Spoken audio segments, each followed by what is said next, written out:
Yes, sir. Mr. Ripley is expecting you. Won't you come this way? General Edwards to see you, Mr. Ripley. Oh, hello, Bob. Oh, glad to see you. I thought the public would be interested to see you, the most decorated soldier in the world.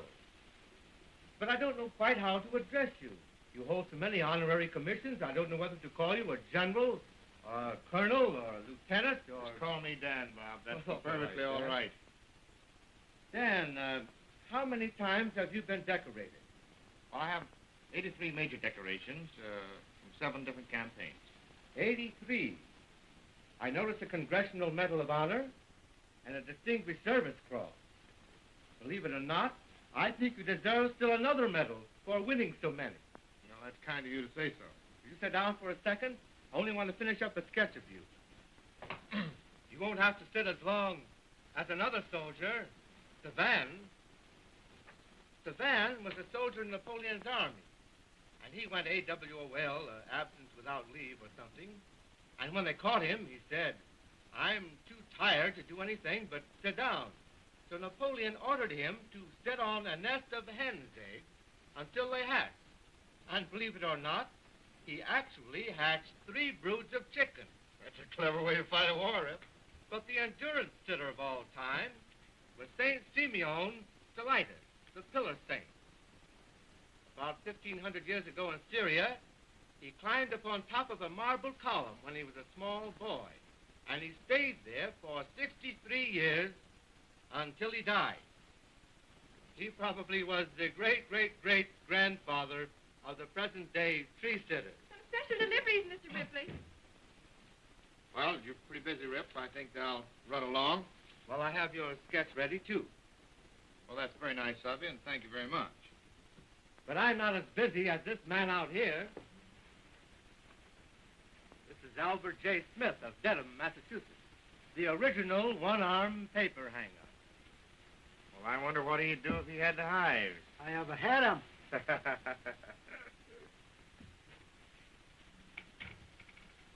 Got something for me, Mr. Ripley?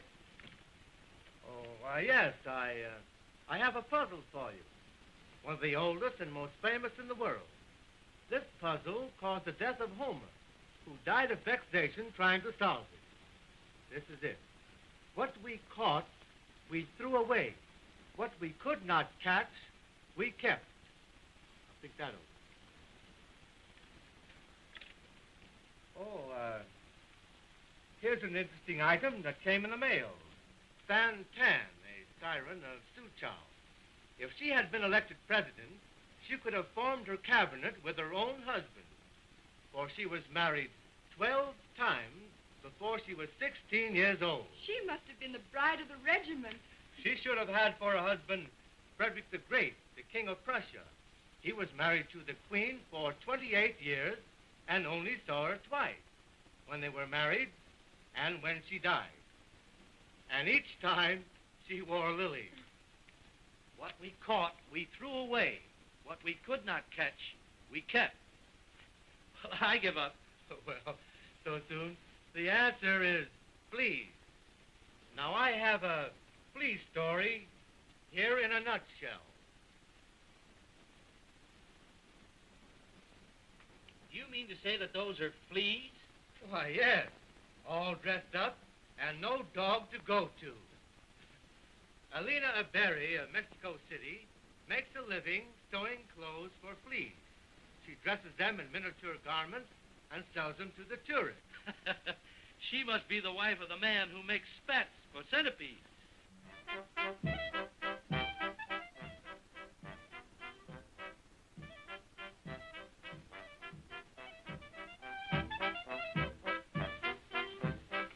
Go ahead, listen here.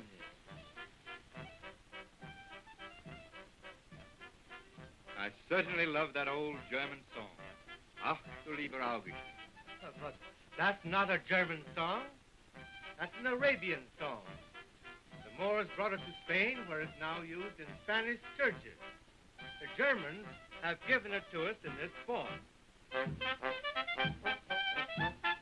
Now I suppose you're going to tell me that Dixie hasn't anything to do with the South. It hasn't. Dixie was not in the South.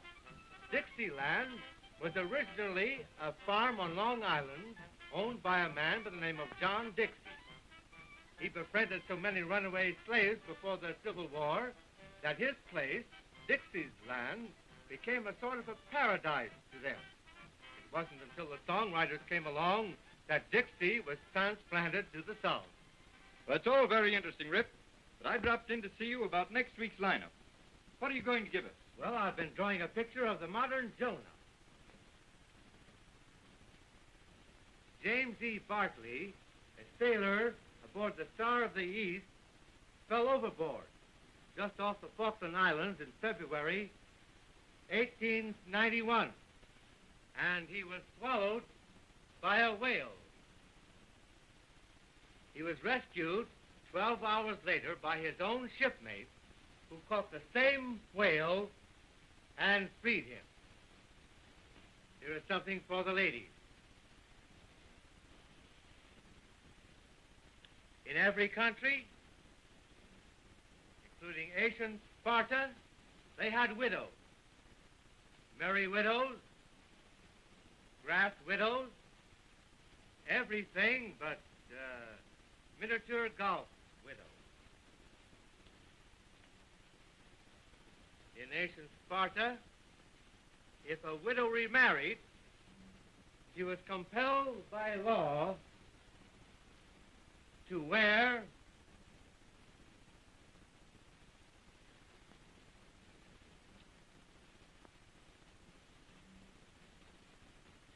false whiskers. Just an old spinach custom.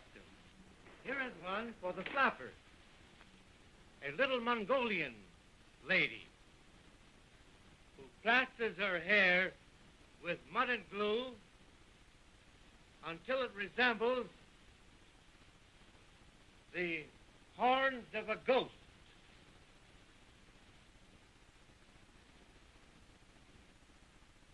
Her hair stays put for 10 years, the original permanent wave.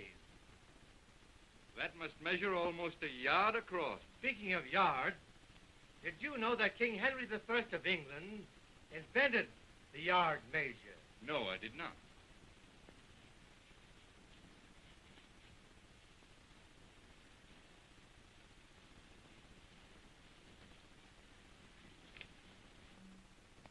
It was the distance from the end of his nose to the tip of his thumb.